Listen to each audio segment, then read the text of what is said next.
इतने समय से इतनी कड़ी धूप में मेरा इंतजार कर रहे हैं, आप सबको बहुत बहुत धन्यवाद और इस सभा में आपका स्वागत। श्री जेपी अग्रवाल जी, श्री कमलनाथ जी, श्री दिग्विजय सिंह जी, श्री गोविंद सिंह जी, श्री विवेक तनखा जी, श्री राजमणि पटेल जी, श्री सुरेश पचौरी जी, श्री कांतिलाल भूरिया जी, श्री अरुण यादव जी, श्री अजय सिंह जी, श्री सत्यनारायण पटेल जी, नीलांशु चतुर्वेदी जी, संजय कपूर जी, जीतू पटवारी जी, जयवर्धन सिंह जी, यूथ कांग्रेस, महिला कांग्रेस, एनएसयूआई और सारे कांग्रेस के कार्यकर्ता और जितने भी उपस्थित नेतागण हैं जो मंच पे बैठे हैं, जिनका नाम मैं नहीं ले पाई, उन सबका इस सभा में बहुत बहुत स्वागत। यहाँ आज महाकौशल की पावन और क्रांतिकारी धरती पर खड़े होकर मुझे बहुत गर्व हो रहा है। इस धरती ने क्रांति दूत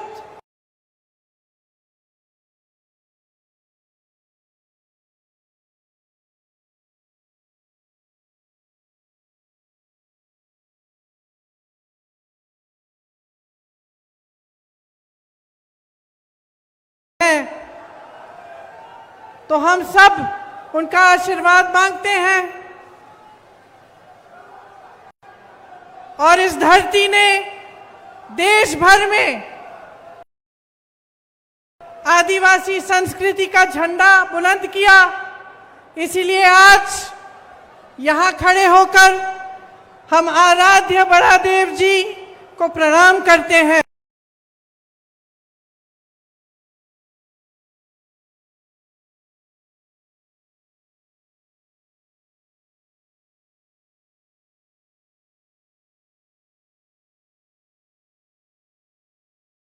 और उनका भी आशीर्वाद मांगते हैं।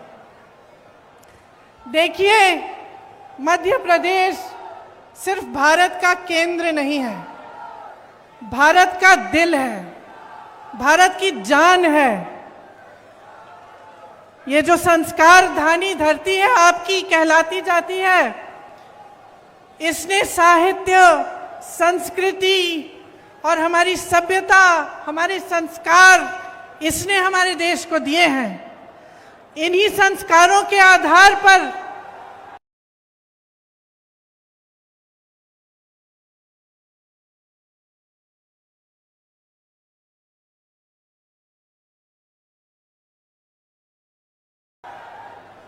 हमारा संविधान बना और ये जो आधुनिक भारत है, इन्हीं संस्कारों के आधार पर आगे बढ़ा।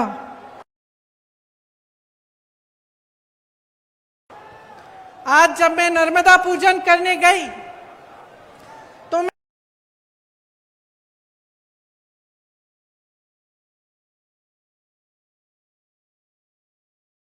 मैं सोच रही थी कि यहाँ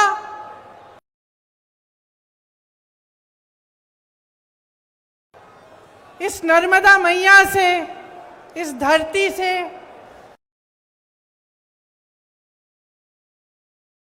सदियों से, शायद हजारों सालों से करोड़ों लोगों की आस्था जुड़ी हुई है। और क्या है ये आस्था जो हम सबको यहाँ लाती है?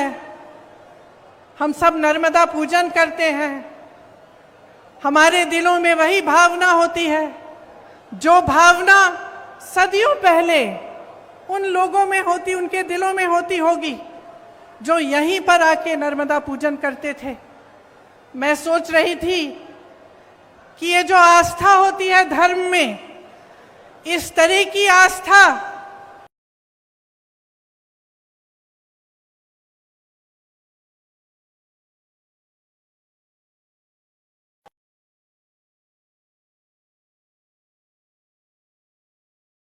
क्यों नहीं है? ये कर्म कांड क्यों बन गया है कि चुनाव के समय आकर घोषणाएं हो जाती हैं, तमाम आपको वादे किए जाते हैं, लेकिन उन वादों में जो वादा करता है उसकी खुद की आस्था नहीं है, उसकी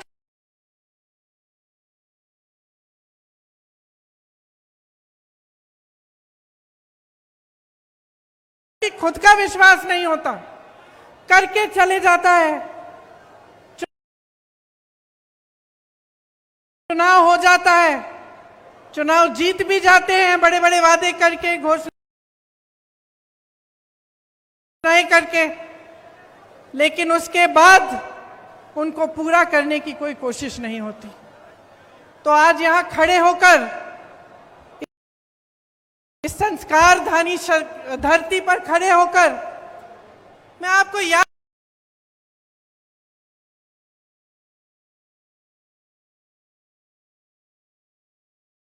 दिलाना चाहती हूं एक पुरानी राजनीति की, जिसमें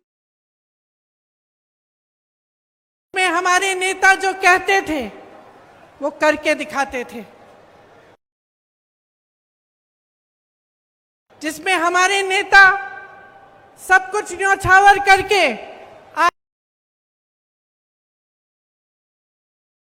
आपके लिए दिन रात एक करते थे। आपकी सेवा सर्वोपरि होती थी उनके दिल में, उनके दिमाग में। और मैं कहना चाहती हूं कि जो आपके साथ पिछले 18 सालों से हो रहा है वो गलत हो रहा है, क्योंकि आपका इस्तेमाल हो रहा है, शोषण हो रहा है। आपके सामने आकर तरह तरह के वादे, तरह तरह की घोषणाएं होती हैं और उनको पूरा नहीं किया जाता। धन बल को लेकर, धनादेश के बल पर जनादेश को कुचला जाता है। आपको याद है यहां पिछले चुनाव में हमारी सरकार बनी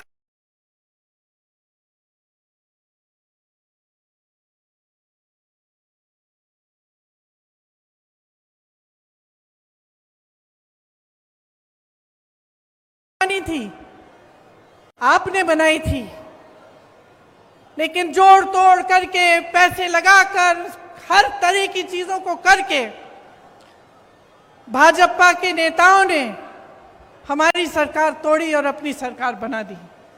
चलिए, भाजपा की सरकार बन गई, कुछ अच्छा करके दिखाते तो कम से कम कुछ फायदा होता आपका।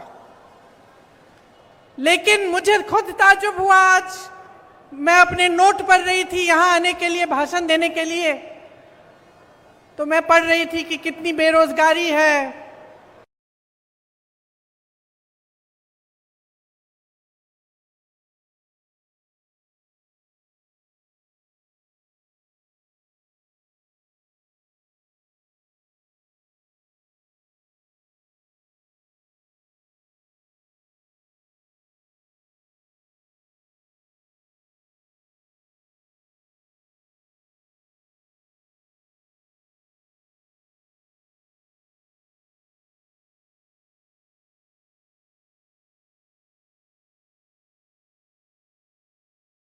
घोटाला, व्यापम घोटाला, शिक्षक पात्रा भर्ती घोटाला, पुलिस भर्ती का घोटाला, खनन घोटाला, कोरोना घोटाला, बिजली विभाग का घोटाला, ई टेंडर का घोटाला, टीवी सेट वितरण का घोटाला। कितने सारे घोटाले हैं, इतनी लंबी लिस्ट है घोटालों की।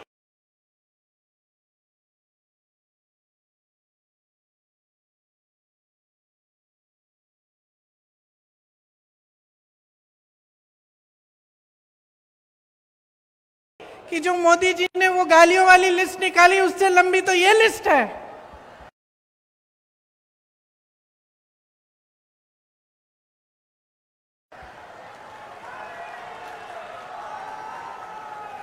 इन्होंने नर्मदा मैया को नहीं छोड़ा, खनन करा रहे हैं वहां, महाकाल के कॉरिडोर को नहीं छोड़ा। एक पुजारी जी है महाकाल के, मेरा उनसे संपर्क है, उन्होंने मुझे वीडियो भेजा कि तेज हवा चल रही है और जितनी बार इमारतें इन्होंने बनाई हैं सारी गिर रही हैं, क्योंकि उसमें भी घोटाला किया, उसमें भी किसी ने पैसे खाए हैं। तो कहाँ रुकेंगे ये लोग? और जो आपकी संस्कृति है, जो यहाँ के संस्कार हैं, उनका आप याद कब दिलाएंगे नेताओं को? ये मैं आपसे पूछना चाहती हूँ। 220 महीनों के शासन में 225 घोटाले किए हैं इन्होंने।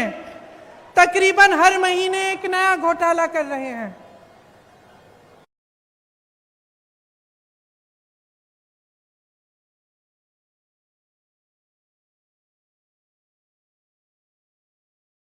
इससे आपके जीवन पर क्या असर पड़ता है, कभी आपने सोचा है? हम सब कहते हैं, टीवी पे देख लेते हैं कि चलो घोटाला हो रहा है, कोई पैसे कमा रहा है, कहीं पे कोई नेता अपना बड़ा बड़ा महल बना रहा है, तो हम ये भी सोच सकते हैं भाई हमारा क्या, वो कमा रहा है, ठीक है कमा रहा है। लेकिन इसका बहुत बड़ा असर आप पे पड़ता है। जो भ्रष्टाचार होता है, इसका सबसे बड़ा असर पब्लिक पर ही पड़ता है, क्योंकि जहां पे जन सरकार का ध्यान होना चाहिए, मंत्रियों का ध्यान होना चाहिए, वहां से ध्यान हटता है। सिर्फ जब लूट और सत्ता में ध्यान रहता है तो पब्लिक का ध्यान नहीं रहता। जहां विकास के कार्य करने पड़ते हैं, पैसे उनमें डलने चाहिए, पूंजी उसमें डलनी चाहिए, वो नहीं डलती। जब अपने लिए पैसे लूटने में पड़ जाते हैं नेता, तो पब्लिक पीछे छूट जाती है, आपकी ज़रूरतें पीछे छूट जाती हैं, और जो कार्य होने चाहिए आपके लिए वो नहीं होते। 18 सालों से ये सत्ता में है, तो आप सोचिए, जब इतने सालों से कोई सत्ता में रहता है तो एक आलस सा हो जाता है। वो सोचता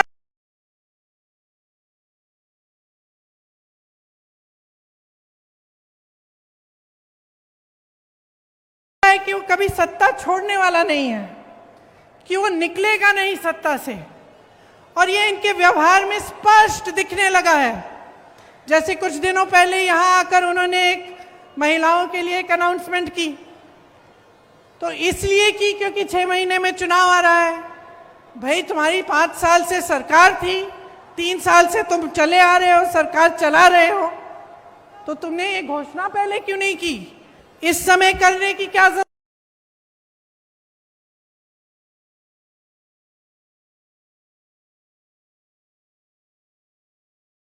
जरूरत है? तो ये इनका व्यवहार दिखा रहा है हमें कि ये सब कर्मकांड है। इनके दिलों में आपके लिए कोई आस्था नहीं है, कोई विश्वास नहीं है, अपनी ही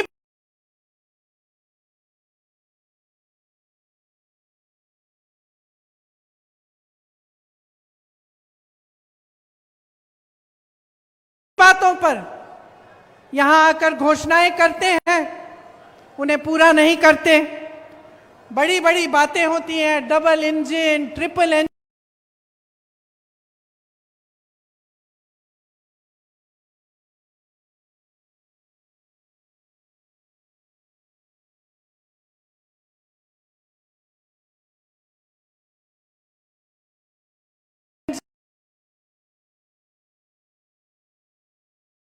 भरवा नहीं पाते। आप सब्जी खरीदने के लिए दुकान जाती हैं तो आधी चीजें आप बगैर खरीदे ही वापस आ जाती हैं।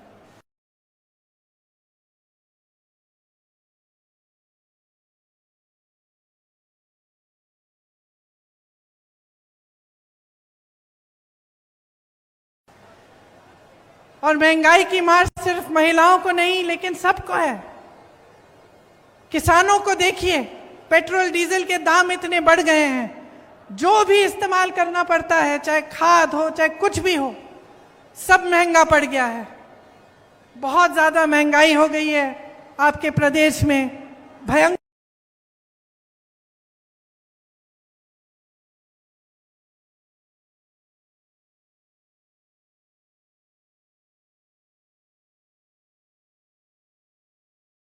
बेरोजगारी है। जैसे मैंने कहा, शर्म की बात है कि एक सरकार 3 सालों में मात्र 21 सरकारी नौकरी दे रही है। तमाम पद खाली पड़े हुए हैं। हमारे नौजवान भाई बहन मेहनत करते हैं, पढ़ाई करते हैं भर्ती के इम्तिहानों के लिए, कुछ ना कुछ हो जाता है, घोटाला हो जाता है, कुछ ना कुछ लीक हो जाता है पेपर, कोई गड़बड़ हो जाती है, जितने पैसे उनके माँ बाप ने खर्चे उनके फीस पे सब बर्बाद हो जाते हैं, जितने महीने उन्होंने पढ़ाई की वो सब बर्बाद हो जाते हैं। पेपर देते हैं, पेपर का कोई नतीजा नहीं निकलता,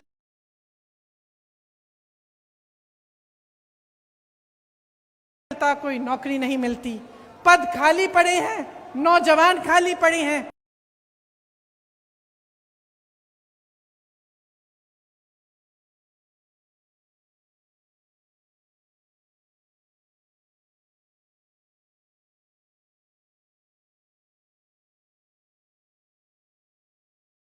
लेकिन सरकार कुछ कर नहीं रही है। आदिवासियों की दुर्दशा हो गई है आपके प्रदेश में। आपको याद होगा कि इंदिरा जी कितना काम करती थी आदिवासियों के लिए, पिछड़े वर्गों के लिए, और आज आपकी दुर्दशा है। अत्याचार बढ़ रहे हैं, चाहे बुजुर्गों पे, चाहे बच्चों पे, चाहे आदिवासियों पे, चाहे दलितों पे। तो तमाम जो जितने भी आंकड़े हैं, जो सब कुछ दिखा रहा है आपको, जो आप अपने अनुभव से आप देख रहे हैं अपने जीवन में, वो कुछ कह रहा है। और मीडिया, इश्तिहार, बड़े बड़े पोस्टर, बड़ी बड़ी होर्डिंग कुछ और कह रहे हैं। मुझे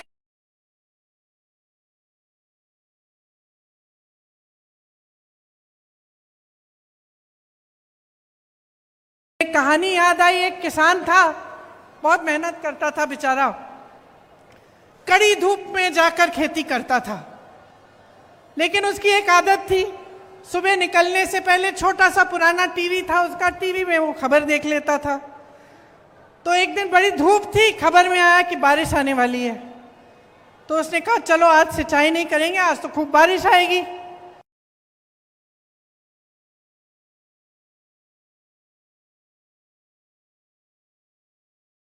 निकला काम के लिए, पूरे दिन धूप रही, बारिश नहीं आई।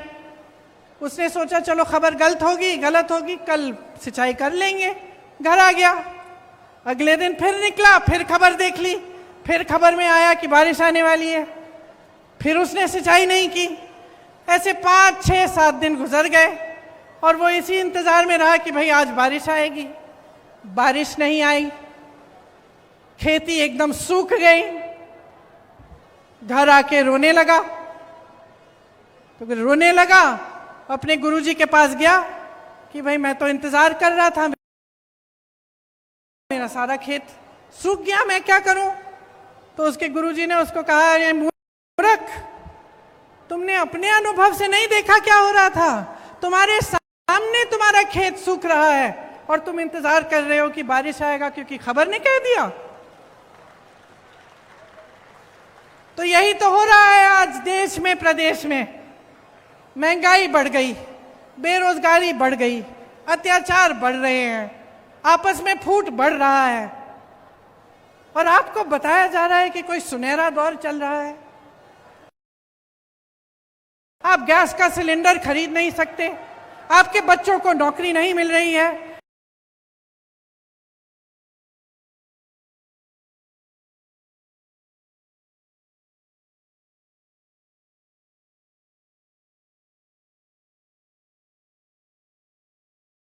छत पे खड़े होकर हमारी रक्षा करते हैं, किसान के बेटे हैं। किसान के लिए सरकार ने कुछ नहीं किया।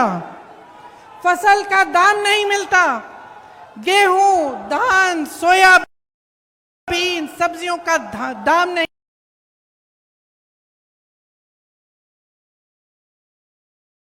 मिलता।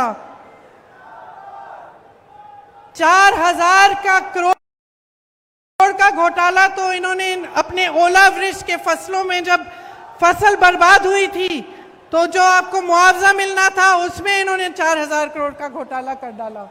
किसान को मुआवजा नहीं मिला, इन्होंने फर्जी मुआवजे बांट दिए। तो देखिए, चाहे किसान हो, चाहे मेरी आदिवासी बहन भाई हो, जिनके खिलाफ अत्याचार बढ़ रहा है, जिनको कोंदो कुटकी और अन्य उपज का दाम नहीं मिलता, जिनको वन अधिकार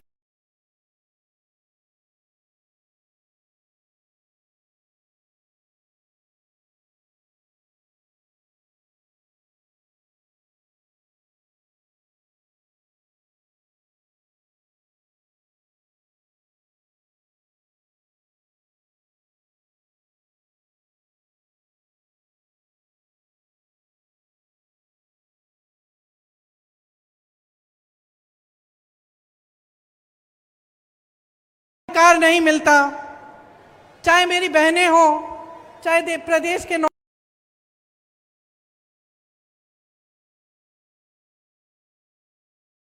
नौजवान हो, किसी के लिए कुछ नहीं हो रहा है।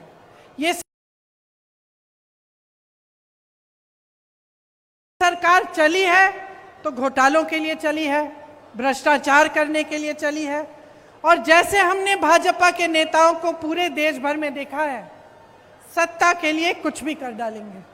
मुझे अफसोस है कि मध्य प्रदेश के हमारे भी कुछ ऐसे नेता थे जो सत्ता की वजह से छोड़ के चले गए, अपनी विचारधारा भूल गए।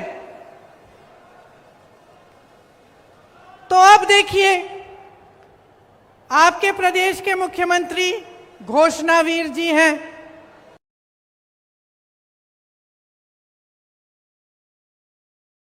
18 सालों में इन्होंने 22,000 घोषणाएं की। अगर 22,000 नौकरियां ही दिलवा देते तो कुछ फायदा होता इनका, लेकिन इन्होंने कुछ नहीं किया। जितनी घोषणाएं की उनमें से 1% शायद पूरी होंगी। तो सच्चाई आपके सामने है। ये जबलपुर शहर है, आप सब जानते हैं। देश प्रदेश चलाने के लिए देखिए, एक विजन चाहिए होता है, एक नजरिया होना चाहिए, एक इच्छा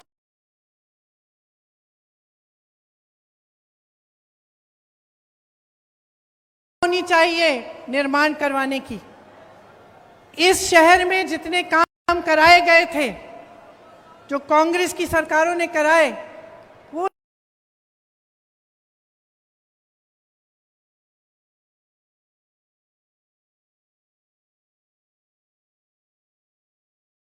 एक नजरिए के साथ कराए, आपके विकास को लाने के लिए। जवाहरलाल नेहरू जी, उन्होंने देश में IIT जैसे बड़े संस्थान बनाए। इंदिरा जी ने हरित क्रांति कराई। राजीव जी ने आधुनिक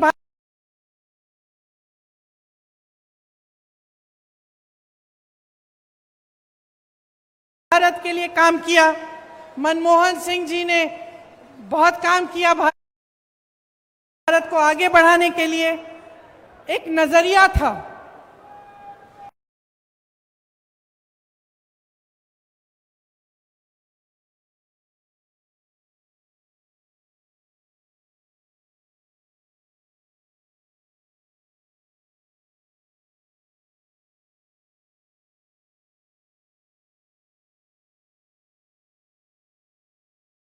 रखती है, विश्वास रखती है पब्लिक में, और एक जो सत्ता में आस्था रखती है। तो जो सत्ता में आस्था रखते हैं वो कभी आपकी सुनवाई नहीं करेंगे। कांग्रेस पार्टी आपकी सुनवाई करती है। जहां जहां हमारी सरकारें हैं, आप खुद देखिए और खुद आकलन करिए कि जो कहा है वो किया है कि नहीं। अभी अभी कर्नाटका में सरकार बनी है, 5 गारंटी दिए थे, 5 के 5 गारंटी कैबिनेट में पास हुए हैं। राजस्थान में पुराना पेंशन लागू है। तमाम ऐसी स्कीमें हैं जिनका वादा चुनाव में किया था, आज लागू हो रही हैं। यहाँ बगल में छत्तीसगढ़ है। छत्तीसगढ़ में सबसे ज्यादा किसानों को धान का दाम मिल रहा है पूरे देश भर में। छत्तीसगढ़ में भी पुरानी पेंशन लागू है। आप हिमाचल को देखिए, जो वादे किए वो पूरे करने जा रहे हैं। इसीलिए मैं आग्रह करती हूं कि आप जागरूक बनिए और जो सच्चाई है उसको पहचानिए।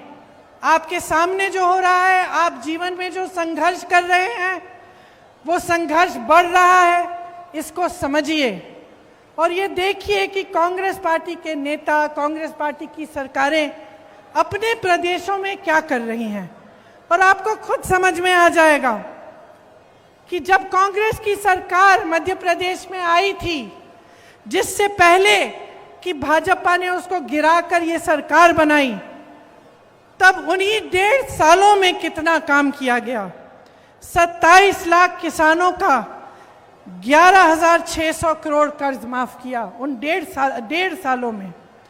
सामाजिक सुरक्षा पेंशन को 300 रुपए से 600 रुपए तक बढ़ाया गया था। 1 करोड़ परिवारों को 100 रुपए में 100 यूनिट बिजली योजना का फायदा हुआ था। 1000 गौशालाओं का निर्माण हुआ था। आदिवासियों के लिए 12,000 बर्तन बैंक बनाए गए थे। ये सब काम 1.5 साल में कांग्रेस की सरकार ने किया, और आज भी ऐसे ही काम कांग्रेस की सरकारें जहां जहां उनकी सरकार है वहां पे कर रही हैं। तो बहनों और भाइयों, हम आपके सामने कुछ ऐसे गारंटी लाए हैं जिनके बारे में अब आपको मैं बताऊंगी, जो हम 100% लागू करेंगे। ये मेरा वादा है आपको। यही वादा मैंने कर्नाटका में किया, यही वादा कर्नाटका के नेताओं ने किया, राहुल गांधी जी ने किया, और कर्नाटका की सरकार बनते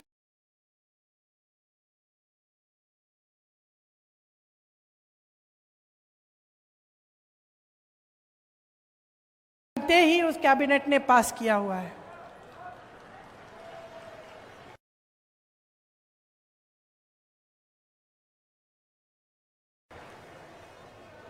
हर महीने महिलाओं को 1,500 रुपए प्रति माह दिलवाया जाएगा।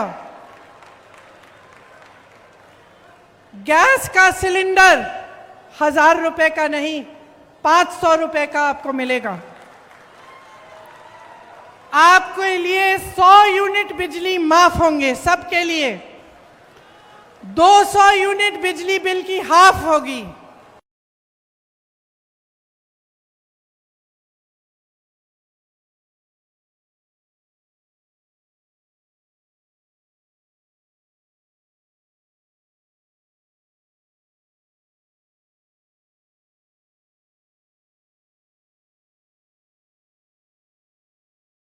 मतलब आधी। हम मध्य प्रदेश में भी पुराना पेंशन लागू करेंगे। आपका दर्द हम समझते हैं, कर्मचारियों का दर्द हम समझते हैं। आप देखिए इन्होंने क्या नहीं किया। आर्मी में भी इन्होंने 4 साल का वो कर दिया है, कर्मचारियों का पेंशन कटवा दिया है। तो हम कह रहे हैं कि सरकारी कर्मचारी सारे सुन लें, पुरानी पेंशन लागू होगी। जो किसान कर्ज माफ करने का काम हमने शुरू किया था उसको पूरा करेंगे, और जो बचे हुए किसान हैं उनका ऋण माफ किया जाएगा। ये हमारी गारंटी है। और देखिए, दिल से मैं कह रही हूं कि बहुत साल हो गए, केंद्र में 9 साल हो रहे हैं, आपके प्रदेश में 18 साल हो रहे हैं। ये राजनीति बहुत आगे बढ़ चुकी है जो आपको नकार रही है। आपकी जरूरतों को नकार रही है। हर बार आपके जज्बातों को उभारा जाता है, इधर उधर की बातें की जाती हैं। कमलनाथ जी ने कहा,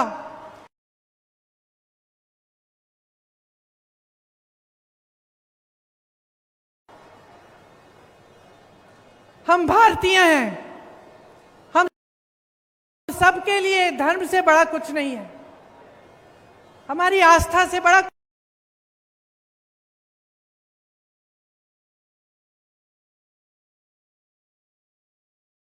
कुछ नहीं है। चाहे हम किसी भी धर्म के हो, हम उसे दिल में मानते हैं, वो हमारे लिए सर्वोपरि है। लेकिन उसका मतलब ये नहीं है कि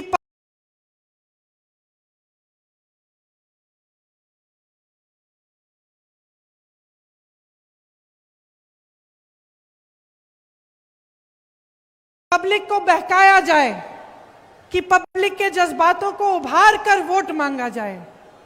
उसका मतलब नहीं है। और अगर नेता ऐसा कर रहा है या एक राजनीतिक दल बार बार ऐसा कर रहा है कि चुनाव का समय आया, आपके जज्बात उभार दिए, आपकी काम की बात नहीं की, तो आप उनकी आदत बिगाड़ रहे हो। वो तो है ही बिगड़े, क्योंकि आपको बार बार जज्बातों पर उकसा रहे हैं, लेकिन आपका काम नहीं कर रहे हैं। लेकिन आप बिगाड़ रहे हो क्योंकि आप बुरी आदत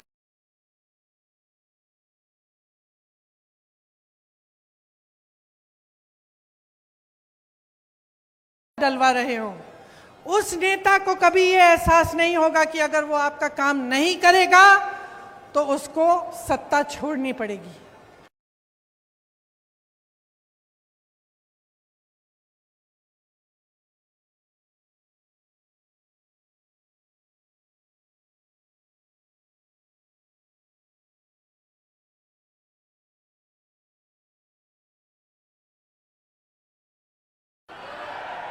अपने नेताओं को जवाबदेह बनाना है कि नहीं? बनाना है ना? तो मन बना लीजिए, मन बना लीजिए। 6 महीनों में चुनाव है, 6 महीने हैं सोचने के लिए, समझने के लिए, और जो आपने 18 सालों में देखा है उसका आकलन करने के लिए 6 महीने हैं ये समझने के लिए, देखने के लिए कि कांग्रेस की सरकारें क्या कर रही हैं अपने प्रदेशों में। जागरूक बनकर देखिए, समझिए, सुनिए और अपना वोट अपने पक्ष में डालिए। एक ऐसी राजनीति को बनाइए अपने देश में, अपने प्रदेश में, जो आपके प्रति जवाबदेह बने।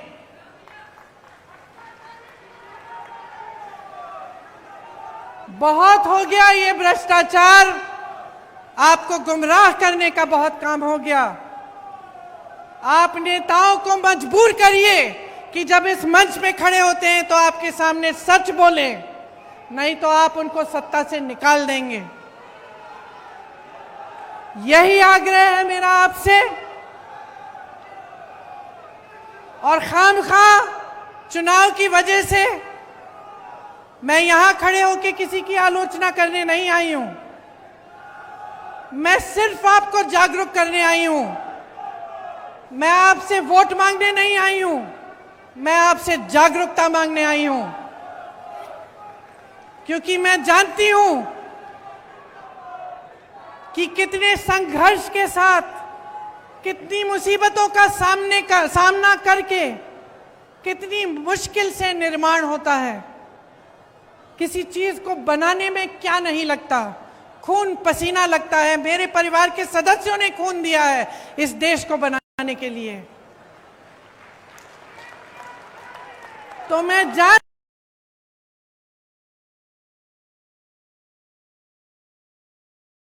हूं कि निर्माण में कितना संघर्ष है, और मैं जानती हूं कि सत्ता को भोगना कितना आसान है। मुझे दिखता है कि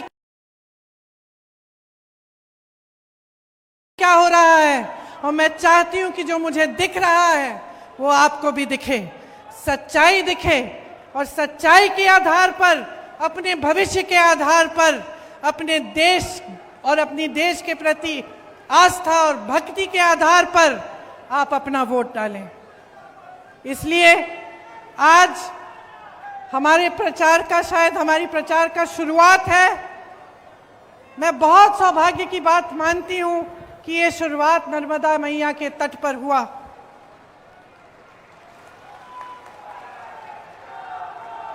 क्योंकि हम सब जो यहाँ पे बैठे हैं इस मंच पर, नर्मदा मैया के तट से आए हैं। हम झूठ नहीं बोलेंगे आपके सामने। हमारी एक ही सच्चाई है, हम देश के लिए समर्पित हैं, आपके लिए समर्पित हैं, और पूरी निष्ठा से, प्रेम से आपके लिए दिन रात काम करेंगे। आप सबको बहुत बहुत धन्यवाद कि आपने मेरी कुछ लंबी बातों को इतने ध्यान से सुना। मेरी आशा है कि इन पर ध्यान भी आप घर जाकर भी देंगे और थोड़ा समझने की कोशिश करेंगे कि आपकी भलाई के लिए ही मैंने ये सब बातें कही। बहुत बहुत धन्यवाद। जय हिंद।